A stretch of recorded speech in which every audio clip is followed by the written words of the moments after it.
Hello student, good morning, and I said great morning to all of you. As I told you in the last lecture, what is psychology? Psychology is a combination of psyche plus logos.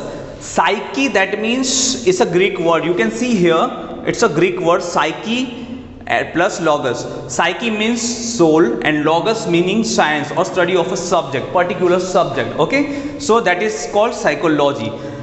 I want to show you something because I told you in the last lecture, but I want to elaborate something that thus psychology was the study of a soul or mind.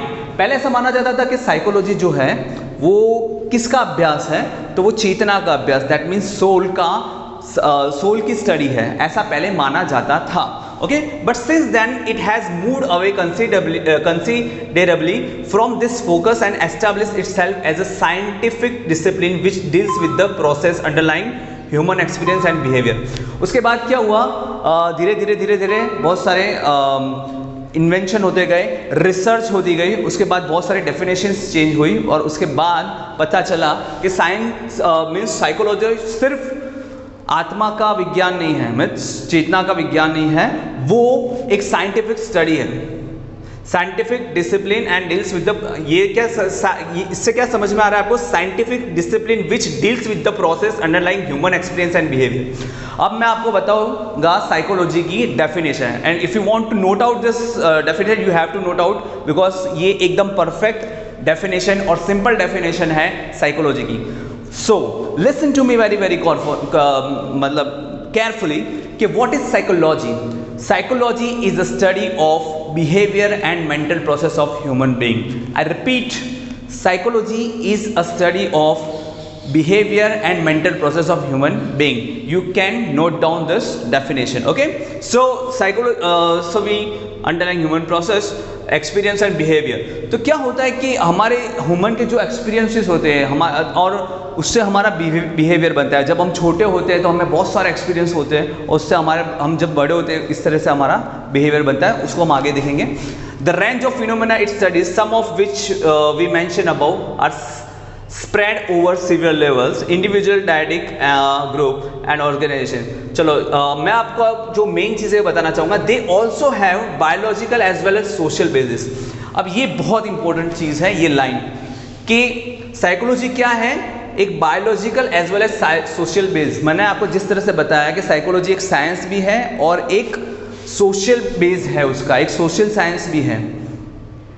Okay, so they also have biological as well as social basis. मतलब psychology के अंदर एक biological मतलब scientific, हमारी body कैसी है, हमारा mind कैसा है, हमारे अलग अलग जो सिस्टम्स है, जैसे CNS है, सेंट्रल नर्वस सिस्टम है, गैस्ट्राइटिस सिस्टम है, फिर आँखों की जो अच्छा हमारे पास 5 सेंसेस हैं और 5 सेंसेस से हम हमारी जो चीज़ें इंफॉर्मेशन गैदर कर सकते हैं. कौन कौन सी 5 सेंसेस है हमारे पास? आँख, कान, नाक, टंग, जीभ मतलब टेस्ट और टच. ओके, इसी तरह से हम हर एक इंफॉर्मेशन को गैदर करते हैं और वो हमारे दिमाग के अंदर उसका इंटरप्रिटेशन होता है, अर्थघटन होता है और फिर वो हमारा फीलिंग बनती है और उससे हमारा बिहेवियर बनता है. तो वो एक बायोलॉजिकल तो है ही, एज वेल एज सोशल भी है. सोशल दैट मीन्स क्या होता है कि सोशल मतलब जिस तरह से आपको आपका एटमॉस्फेयर मिला है बचपन से, उस हिसाब से आपका डेवलपमेंट होता है. जिस तरह से आपको आसपास का जो एटमॉस्फेयर मिला है. मैं थोड़ी बात आपको बियॉन्ड द बुक करना चाहूँगा आज, क्योंकि 25% जैसे मैंने लास्ट टाइम बताया था कि आपके पेरेंट्स में से आपको 25% आपको जीन्स में जो चीज़ें मिलती है, जैसे कि आपका फेस आपके फादर मदर से मैच होता है, या फिर कुछ प्रॉब्लम्स जो आपके फादर या मदर में थे तो वो हेरिडेटरी मतलब आनुवंशिक तरीके से तुम्हारे अंदर आते हैं. ओके, तो वो सिर्फ 25% उसका रोल है. 75% रोल है social basis. Social basis in the sense हमको कैसा एटमॉस्फेयर बचपन से मिलता है और उस एटमॉस्फेयर की वजह से हम कैसे बनते हैं, बड़े होकर हमारा नेचर कैसी बनती है, वो पूरा चीज़ है वो सोशल बेसिस पे है. Okay, so I just want to and today we are going to talk about the social psychology as a social science. Okay, मैं उसके बारे में आज बात करना चाहूँगा. ओके, सो मैंने लास्ट बताया कि साइकोलॉजी एक सोशल साइंस है, एक सोशल बेस है उसका. आज हम उसको बहुत डिटेल में पढ़ेंगे. So as we talk about psychology as a social science, we mentioned about that psychology is recognized more as a social science because it studies the behavior of a human being. अच्छा, आप इस statement का, इस sentence का meaning ऐसा होता है कि psychology is more as a social science, मतलब सोशल साइंस इसको क्यों ज़्यादा लिया गया है, उसमें सोशल साइंस पे इसको क्यों यहाँ ज़्यादा वेटेज दिया गया है, क्योंकि मैंने आपको जिस तरह से बताया कि जब हम छोटे होते हैं तो हमें 25% हमारे जीन्स में से, हमारे पेरेंट्स में से हमें जो चीज़ें मिलती है, उसके अलावा जो 75% है जो हमको एटमॉस्फेयर से मिलती है. दैट्स वाई सोशल साइंस और social atmosphere is very much important. Okay, so it studies the behaviour of human being in their socio culture context. Okay, आप अब ये सेंटेंस क्या समझाना चाहता है? अब सोशल साइंस क्या, इट स्टडी सोशल, मतलब साइकोलॉजी क्या करता है? It study the behaviour of human being. Human का बिहेवियर किससे, किस कॉन्टेक्स्ट में बताते हैं हमको? Socio culture context. आपका जो सोशली कल्चर है, आप सपोज ब्राह्मण फैमिली में से आते हैं, बनिया फैमिलीज में से आते हैं, मुस्लिम कम्युनिटी में से आते हैं, सिख कम्युनिटी में से आते हैं, या फिर आप मुस्लिम दूसरी और कोई कम्युनिटी में से आते हैं, तो हर एक कम्युनिटी की एक अलग पहचान होती है, हर एक कम्युनिटी का एक अलग कल्चर होता है. तो उस हिसाब से हमारी अपब्रिंगिंग होती है, हमारे रिचुअल्स, मतलब हमारे संस्कार बनते हैं, हमारी रहने की रीत बात जो हमारी बोलते हैं कि हमारी लिविंग स्टाइल उससे बनती है, तो जिससे हमारा एक बिहेवियर बनता है. Humans are not only influenced by their socio culture context. अच्छा, एक दूसरी बात, जो इंसान है सिर्फ सोशियो कल्चरल कॉन्टेक्स्ट से ही सिर्फ प्रभाव नहीं पड़ता, और भी कुछ चीज़ें होती हैं. Okay, so humans are not only influenced by their socio culture context, they also create them. वो उसको बनाते भी हैं, मतलब उस हिसाब से वो बन भी जाते हैं. जिस तरह का सोशल कल्चर होता है, इन्फ्लुएंस नहीं होता उन पे, इन्फ्लुएंस तो होता ही है कि जैसे कि एक ब्राह्मण समाज है तो उसमें बचपन से ही श्लोक सिखाए जाते हैं बच्चों को, अलग अलग चीज़ें सिखाई जाती हैं, रिचुअल संस्कार सिखाए जाते हैं, तो वो इनबिल्ट उस लड़के के अंदर वो चीज़ें आती रहती है. वो बड़ा होकर उसको चीज़ों का नॉलेज होता है, क्योंकि उसके घर का एटमॉस्फेयर ऐसा है. एक बनिया है, उसके घर में पूरा एटमॉस्फेयर ऐसा है कि जहाँ पे सारे लोग बिजनेस कर रहे हैं, तो वो जब बड़ा होगा तो उसको सिखाने की ज़रूरत नहीं पड़ेगी, उसको काफ़ी चीज़ें पता होगी उस चीज़ के बारे में. ओके, तो हर एक घर का एटमॉस्फेयर अलग होता है, हर कम्युनिटी का एटमॉस्फेयर अलग होता है, हम कैसे घर पर रहते हैं, हमारे घर पे कैसा एटमॉस्फेयर होता है बचपन से. अब चलो मैं आपको ये चीज़ समझाना चाहूँगा कि सपोज़ क्या होता है कि कुछ लोगों के घर में बहुत ही अच्छा एटमॉस्फेयर होता है, बहुत संस्कारी एटमॉस्फेयर होता है. संस्कार इन द सेंस पूजा पाठ होना, संस्कारों के अनुसार जीना, उठना बैठना, काम करना, सुबह जल्दी उठ जाना, रात को जल्दी सो जाना, खाना टाइम टू टाइम खा लेना, तो इसको बोलते हैं एक डिसिप्लिन बिहेवियर. तो बच्चे में भी वो चीज़ें आती हैं.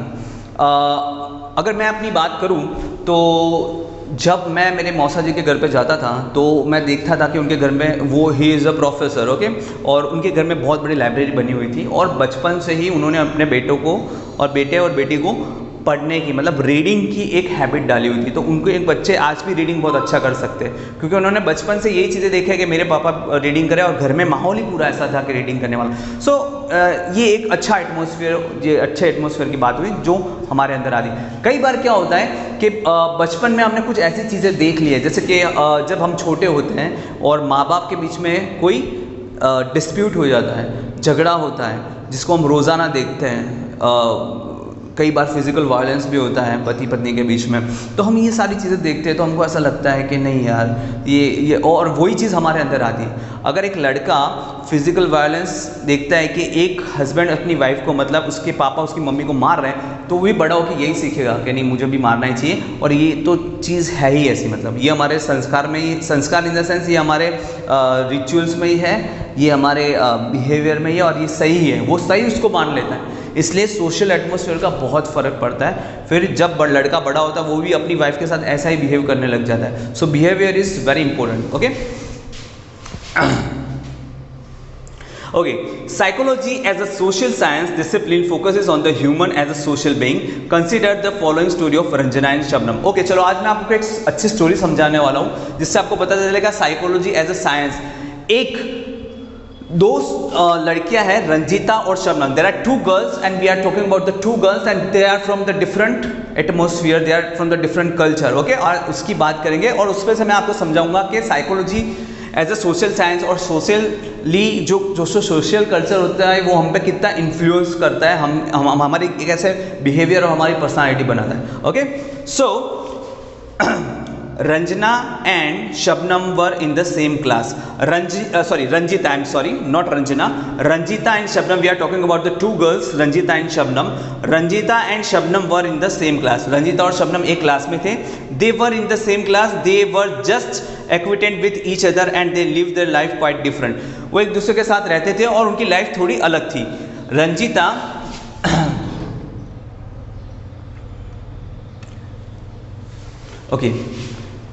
Ranjita came from a farmers family. अब समझना कि रंजीता फार्मर की फैमिली में आती थी. Her grandparents and elder brother worked on their farm. अच्छा, अब जब फार्मर फैमिली से रंजीता आती है तो उसके घर में क्या होगा, खेती होती होगी. मतलब जब लोग खेती करते होंगे, फार्मिंग करते होंगे, तो उनके ग्रैंड पेरेंट्स मतलब दादा दादी वगैरह पेरेंट्स और एल्डर ब्रदर सारे लोग क्या करते थे, फार्म में काम करते थे. दे live together in their house in the village. वो क्या करते थे, उनके विलेज में रहते थे. अब आपको पता होगा कि गांव का एटमोसफेयर आप लोगों ने शायद सबने देखा होगा कि गांव में दो टाइप के घर होते हैं. एक खेतों में भी घर होता है उनका और एक अलग से गांव में भी घर होता है. तो जब वो खेती करने के लिए जाते हैं तो वो पूरा प्लेस अलग होता है उनका. वहाँ पे कुछ लोगों ने डेवलप कुछ रूम्स बनाए होते हैं, तो खेती वाला घर अलग बोलते हैं, मतलब फार्म वाला घर अलग बोलते हैं, और ये जो विलेज वाला घर अलग बोलते हैं. Okay, so they live together in their house in the village. वो अपने घर में रहते थे गांव में. Ranjita was a good athlete and was the best long distance runner in the school. अब रंजीता एक अच्छी एथलेट, मतलब एक अच्छी एथलेट का मतलब क्या होता है कि जो आप जैसे हमारे हम जैसे देखते हैं कि भाई 100 metre race, 200 metre race, 400 metre race जो हमारी होती है उसमें लोग कितनी अच्छी तरह से भागते हैं, स्टेमिना कितनी ज़बरदस्त होती है उनकी. तो वो एक अच्छी एथलेट थी. वो ऐसी सब चीज़ों में माहिर थी. 100 मीटर रेस में वो नंबर लाती थी, या फिर 200 मीटर रेस में वो अच्छी थी. तो हम जिस तरह से जो जिस तरह से एथलेट होते हैं, एथलेट कैसे होते हैं, वो रनिंग में अच्छे होते हैं, उनके स्टेमिना अच्छी होती है, वो और एक्सरसाइज में अच्छे होते हैं, वो जल्दी थकते नहीं. And was the best long distance runner. मैंने अभी बताया कि अलग अलग डिस्टेंस रनर होता है. अब रनिंग कौन कौन सी टाइप की होती है, एक तो 100 मीटर, 200 मीटर, 400 मीटर, फिर मैराथन भी होती है. तो जिसको मैराथन में हाफ मैराथन जो 21 किलोमीटर की होती है और फुल मैराथन 42 किलोमीटर्स की होती है. तो ये सब चीज़ों के लिए, रनिंग के लिए, इसके लिए, सबके लिए स्टेमिना की बहुत ज़रूरत होती है. अब रंजीता जो कि फार्मर्स फैमिली में से है, उसके grand parents elder brother work farm में करते हैं. तो सपोज उसने भी ऐसा काम कुछ किया ही होगा, खेतों में वो भी काम करती होगी, अपने हाथ ग्रैंड पेरेंट्स का और भाई का हाथ बटाती होगी. और बचपन से उसको सिखाया गया होगा कि मेहनत बहुत ज़रूरी होती है, फिजिकली बहुत फिट रहना बहुत ज़रूरी है. अगर आपको काम करना है तो वो उसका शरीर बहुत ही फिजिकली फिट होगा. उसको ये सब चीज़ें करने में मज़ा आता होगा, दौड़ने में, अपनी बॉडी को फिट रखने में, एक्सरसाइज करने में मज़ा आता है. Okay, because she is from village, so उसकी एक पर्सनैलिटी रफ एंड टफ है. Okay, she love meeting people and making friends. अब आप देखना गांव के लोगों को, जब आप गांव में जाओगे, जैसे मैं एक बार एक रिसर्च के लिए गांव में गया था, तो वहाँ के लोग बहुत ही एक्सट्रोवर्ट होते हैं. वहाँ के लोग बहुत ही ऐसे होते हैं कि वो आपको सामने से बुलाते हैं कि नहीं हमारे घर पे आओ. अब they are stranger for us, बहुत स्ट्रेंजर होते हैं. क्योंकि मैं एक गांव में गया था और वो गांव वाले लोग मेरे से पूरी तरह से स्ट्रेंजर थे. वो मुझे नहीं जानते थे, पर फिर भी वो लोग मुझे बुलाते थे कि सर आइए, कहाँ से आए आप. तो सारे लोग एक एक्सट्रोवर्ट होते हैं. एक रिलेशन बनाने में उनको बहुत मज़ा आता है, लोगों से बातचीत करने में मज़ा आता है, किसी को अकेला नहीं छोड़ते. किसी की प्रॉब्लम होती है तो उसको सॉल्यूशन लाने की कोशिश करते हैं और उसके पास जाते हैं, उसके पास बैठते हैं, उसके प्रॉब्लम्स को सॉल्यूशन लाने को.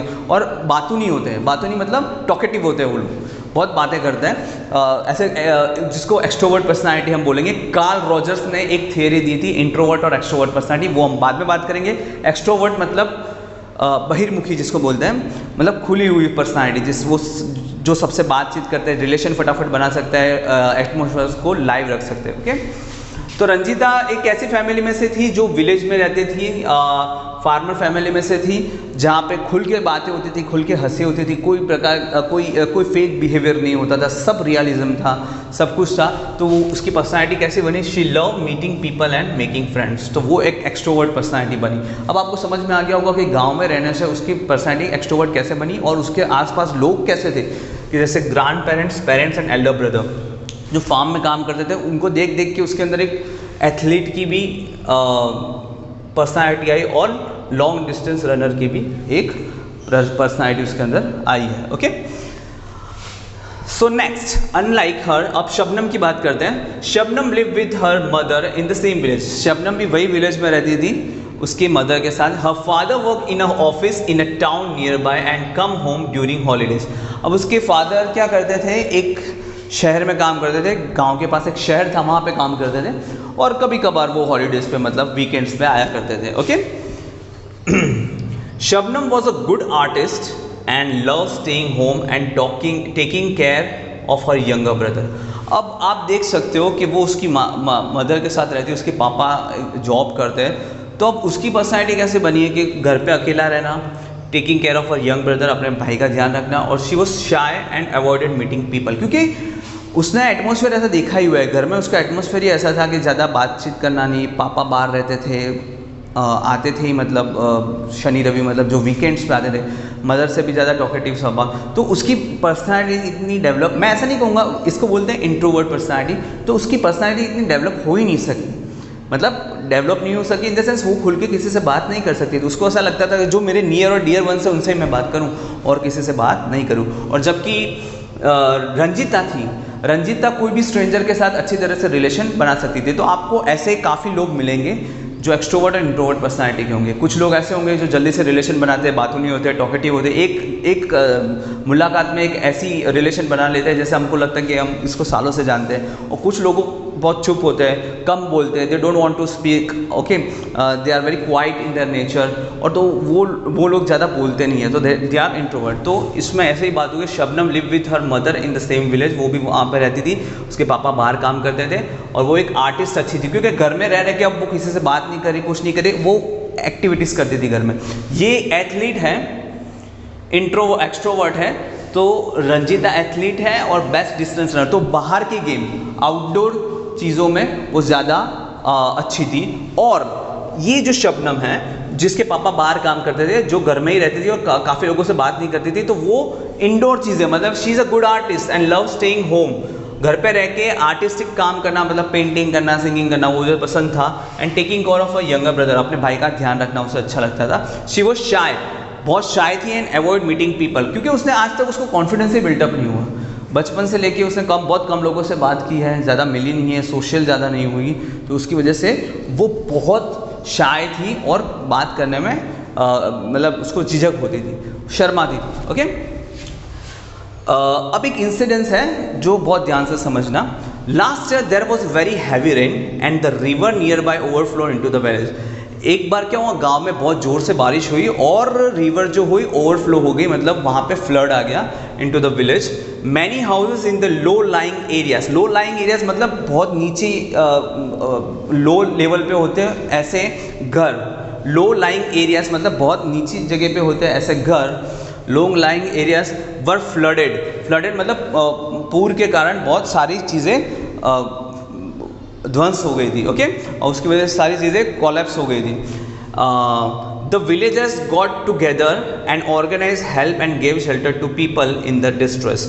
अब विलेजर्स ने क्या फाइनल किया कि सब लोग इकट्ठा हुए और एक हेल्प एक ऑर्गेनाइजेशन बनाया और सबकी हेल्प करने लगे और सबको शेल्टर देना, मतलब उनको जिन लोगों के घर बह गए हैं, जिन लोगों के मकान उस फ्लड में चले गए, तो उनको शेल्टर, उनको घर देना, उनको छत देना, उनको एक आश्रय देना, वो उन्होंने ऐसा उन्होंने फाइनल किया। Okay, Shabnam's house was also flooded. अब शबनम था, उसका घर भी बह गया था फ्लड के अंदर, क्योंकि फ्लड बहुत जोर से आता है। आप समझ सकते हो कि फ्लड में इतनी ताकत होती है कि वो कोई भी घर को भी, पानी में इतनी ताकत होती है कि वो कोई भी चीज़ को खींच सके।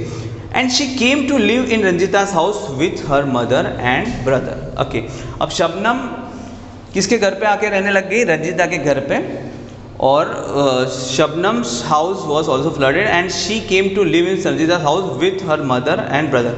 अपने भाई और अपने मम्मी के साथ वो कहाँ पे रहने आ गए? शबनम के घर पे। Ranjita was happy helping the family and making them feel comfortable in her house. अब रंजीता का स्वभाव भी बहुत अच्छा था, हेल्पफुल नेचर था, एक्सट्रोवर्ट था, जल्दी से नेचर बना ले, किसी की फीलिंग्स को समझती थी, किसी को दर्द को समझती थी। तो उसने क्या करा, जैसे ही शबनम घर पे आया उसको बहुत कंफर्टेबल फील कराया, उसको क्या कहते हैं हम लोग कि उसकी फैमिली को हेल्प करने लगी अलग अलग चीज़ों में, खाने पीने में, making them feel comfortable in their house. ऐसा फील नहीं होने दिया कि तुम कोई बाहर घर से आए हो, ऐसा ही फील करवाया कि ये आपका ही घर है। टाइम टू टाइम उनको खाना मिल जाता था, पानी, सब, कोई भी चीज़ की उनको प्रॉब्लम नहीं होने दी। Okay, so that is the nature of Ranjita, extrovert nature और हेल्पिंग नेचर। ओके, तो गांव वालों को नेचर एक हेल्पिंग होता है, और जो एक्सट्रोवर्ट होते हैं उनका नेचर तो होता ही हेल्पिंग। ओके, वो दूसरों के बारे में बहुत ज़्यादा सोचते हैं।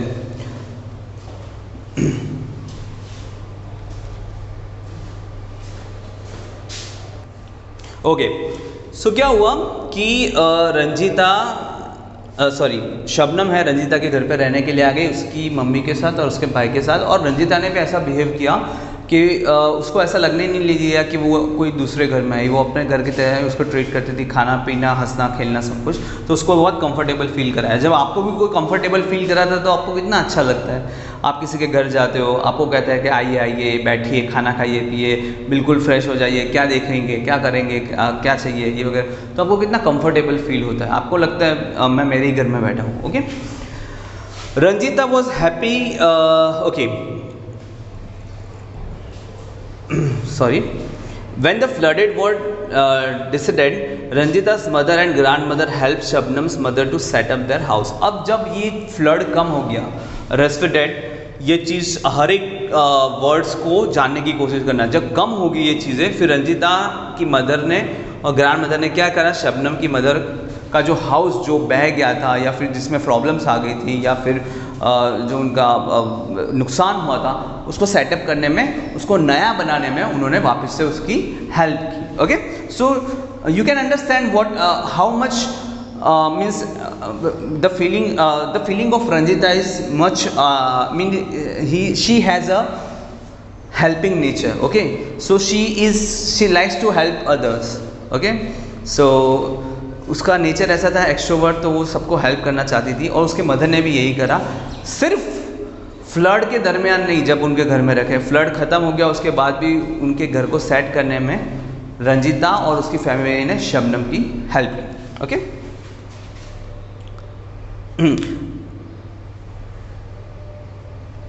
The two families become very close. अब क्या होता है कि जब ऐसी चीज़ें होती है, दो फैमिली साथ में रहती है, आप किसी की हेल्प करते हो, साथ में रहते हो, तो उसको एक फीलिंग्स आपके लिए आती है, तो दोनों के बीच में एक रिलेशन अच्छा बन जाता है। तो क्या हुआ कि रंजीता और शबनम की also become very good friends. देख, फ्रेंड्स तो थे ये अलग अलग, वो बहुत ज़्यादा अच्छे फ्रेंड्स बन गए क्योंकि दोनों साथ में रहे। रंजीता ने शबनम की हेल्प की, शबनम को बहुत अच्छा लगा कि नहीं कोई मेरे बारे में सोच रहा है, कोई मेरी चिंता कर रहा है, तो उसको बहुत अच्छा लगा, अपनापन लगा, प्यार लगा, हूँफ जिसको बोलते हैं सिंपैथी उसको लगी, तो उसको एक लगाव होने लग गया रंजीता से ज़्यादा, तो they become good friends. Okay, अब ये केस में हम लोग क्या सीखे, ये पहले हम बताऊँ मैं आपको। In this case of Ranjita and Shabnam, both are very different person, दोनों अलग पर्सन थे जो हम आगे देख चुके। They grew up in the different families, वो भी हम देख चुके हैं, under complex social and cultural condition. दोनों की सोशल कल्चरल कंडीशन अलग अलग थी। रंजीता जो कि फार्मिंग बैकग्राउंड से आती थी, जहाँ पे शबनम थी जिसके फादर जॉब करते थे बाहर। रंजीता एक्सट्रोवर्ट बनी क्योंकि उसके पापा में खेती वेती करते थे, वो उनका हाथ बटाती थी और वो एक अच्छी एथलेट थी। ओलंपिक्स के अंदर जो एथलेट्स होते हैं, इस तरह से वो एथलेट्स, इस टाइप की जो एथलेट्स थी, अच्छा रनिंग में भी बहुत अच्छी थी, तो वो एक्सट्रोवर्ट नेचर वाली थी, वो सबको अपने दोस्त अच्छी तरह से बना लेती थी। जबकि शबनम थी वो बहुत शाय थी, वो बात कम लोगों से करती थी, घर में ही रहती थी, घर में आर्टिस्टिक लोग थे और ज़्यादातर देखा गया कि आर्टिस्टिक लोग जो होते हैं वो ज़्यादा इंट्रोवर्ट होते हैं, वो अपने काम में खोए हुए होते हैं, उनको दुनिया की इतनी वो नहीं होती, तो वो अपने काम को ज़्यादा एंजॉय करते हैं और काम को अपना पैशन मानते हैं, तो उसको एंजॉय करते हैं और वो अपने भाई की भी चिंता करते थे Shabnam. Okay, so different families under the complex social and cultural condition, यहाँ तक आपको सबको पता चला। You can C some regularity in the relationship of their nature, experience and mental process with their social and physical environment, but at the same time there were variation in their behavior and experience which would be difficult to predict using the known psychological principle. One can understand why and how individuals in communities become quite helpful and self-sacrificing in crisis, as was the case with the people in the village of Ranjita and Shabnam. अच्छा, अब आपने देखा कि किस इंसान का किस तरह से सोशियो कल्चर बिहेवियर बनता है, मेंटल प्रोसेस बनती है, और उसकी वजह से एक अच्छा बिहेवियर किसी का होता है तो हम किसी को कैसे इम्प्रेस कर सकते हैं, हम किसी से अच्छा एक रिलेशन बना सकते हैं। तो रंजीता के पास ऐसा बिहेवियर था क्योंकि उसको बचपन से ऐसा बिहेवियर मिला हुआ था, उसने देखा ही ऐसी चीज़ें थी कि किसी को हेल्प करनी अच्छी बात है वगैरह सब कुछ। तो यहाँ पे क्या है, देर आर वेरी ओके, तो इसमें क्या लिखा हुआ है, you can see some regularity in the relationship of that nature, experience and mental process with their social and physical environment, but at the same time there were variation in their behavior and experience। दोनों एक ही गांव में रहते थे, एक ही जगह पे रहते थे, मतलब थोड़ा बहुत एटमॉस्फेयर सेम भी था, गांव का एटमॉस्फेयर एक ही गांव में, ऐसा तो था नहीं कि भी शबनम सिटी में रहती थी और रंजीता विलेज में, दोनों विलेज में रहते थे सब कुछ, पर उनका जो इंटरनल एनवायरनमेंट है, जो बोलते कि सोशल और फिजिकल एनवायरनमेंट है, वो पूरा अलग था, जिसकी वजह से दोनों की पर्सनालिटी अलग अलग बनी। But at the same time there are variation in their behaviour and experience. दोनों के बिहेवियर और एक्सपीरियंस में डिफरेंस था, वो हम देख सकते हैं, which would be difficult to predict using the non psychological principle. कई बार क्या होता है कि किसी के बिहेवियर को प्रेडिक्ट करने में हमको थोड़ा, प्रेडिक्ट मतलब पहचानने में थोड़ी तकलीफ पड़ती है, पर हमको जब हम उसके डेप्थ में जाते हैं, जब हम उसकी हिस्ट्री में जाते हैं, तब हमको पता चलता है कि इसकी बिहेवियर ऐसी क्यों है। कोई इंसान जो बहुत गुस्से वाला है तो वो गुस्से वाला क्यों है, कोई इंसान जो प्यार से बात कर रहा है तो वो उसके अंदर इतना ठहराव क्यों है। जब आप उसकी हिस्ट्री में जाओगे तब आपको पता चलेगा। तो किसी भी इंसान को, यहाँ पे मैं आपको ये सिखाना चाहता हूँ बियॉन्ड द बुक्स, कि किसी भी इंसान को उनकी बातों से, नेचर से जज मत करा करो। शायद कोई इंसान बहुत गुस्से वाला है तो उसके साथ बहुत ख़राब चीज़ें बनी हैं जिसकी वजह से वो गुस्से वाला हो गया है, चिड़चिड़ा हो गया है, और कोई इंसान बहुत शांत है तो उसको ऐसा एटमॉस्फेयर मिला है तो वो शांत है, मन से शांत है, ठहराव है उसके अंदर। ओके, तो किसी भी इंसान को फर्स्ट इंप्रेशन में जज कभी नहीं करता। ऐसा बोलते हैं कि first impression is the last impression, but मैं इसके बहुत खिलाफ हूँ कि क्योंकि आप किसी इंसान को मिसबिहेव या गुस्सा करते हुए या फिर और कुछ चीज़ें करते हुए देखते हो तो उसको जल्दी से उसको प्रेडिक्ट मत करो। जानो, एज ए साइकोलॉजिस्ट आपको जानना चाहिए कि उसकी परिस्थिति क्या है, वो क्यों गुस्से में आ गया है, क्या कारण है, उसको सॉर्ट आउट करने की कोशिश करोगे तो उसका नेचर धीरे धीरे करके चेंज हो जाएगा। One can understand why and how individuals communicates become quite helpful and self-reliant in the crisis, as was the case with the people in the village of Ranjana and Shabnam। तो हमने जो भी अभी जो किस्सा देखा उसके बारे में ये बताया हुआ है। But even in that case, not every villager was equally helpful and also under similar circumstances, or not every community is so forthcoming। In fact, सारे लोग उनकी मदद करने नहीं आए, रंजीता की फैमिली ही मदद करने के लिए आए, क्योंकि उनको लगा कि नेचर उनकी रंजीता ने बचपन से ऐसा देखा हुआ था कि हर दूसरे की हेल्प करना बहुत अच्छी चीज़ होती है, किसी का हेल्प करने से सुकून मिलता है, किसी की हेल्प करो तो एक मानवता होती है। तो दूसरे लोग, विलेज वाले लोग उनको बचाने के लिए नहीं आए, बचाने इन द सेंस उनको, उनकी केयर करने के लिए सिर्फ रंजीता ने ही उनकी केयर की, रंजीता और उसकी फैमिली ने। Not every villagers was equally helpful and also under similar circumstances. वो भी सब equally helpful, every villager was not equally helpful and also under similar circumstances। not every community is so forthcoming। तो सब आगे नहीं आए, सिर्फ रंजीता ही और उसकी फैमिली आई। In fact sometimes the opposite is true, people become anti social under similar circumstances, indulging in the looting and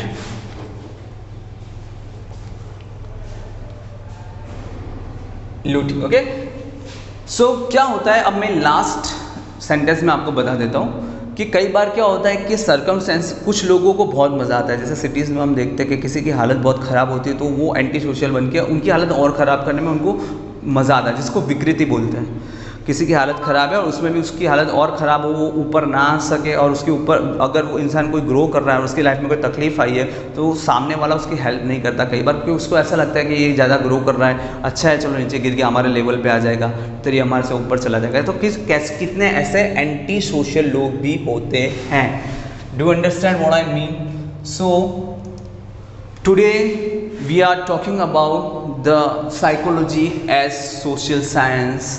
तो आपको इसमें कोई भी प्रॉब्लम लगी हो, कोई भी डाउट हो, आपको कोई भी क्वेश्चन हो, so you can ask me on WhatsApp. We will discuss about that thing, but it is a very important chapter, topic. That's why I take this chapter today. Okay, and if you have any kind of doubt, you can call me. You can we can discuss on WhatsApp. Okay, don't call me, but we can discuss on WhatsApp. Okay, thank you.